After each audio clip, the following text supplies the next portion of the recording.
চারিদিকে যখন অন্যায় ও পাপে পূর্ণ হয়, লাঞ্ছিত হয় নারী, তখনই মাতৃশক্তির আবির্ভাব হয় তার সংহারকারিণী রূপে।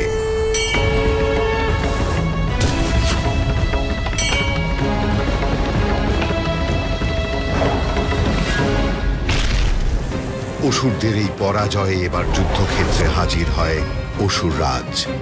ক্ষিপ্ত অসুররাজ তার মায়া বিস্তার করে হস্তির ওপর।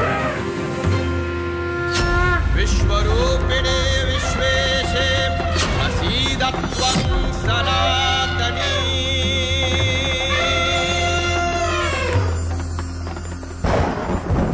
মত্ত হস্তি শান্ত হয় মায়ের আশীর্বাদে।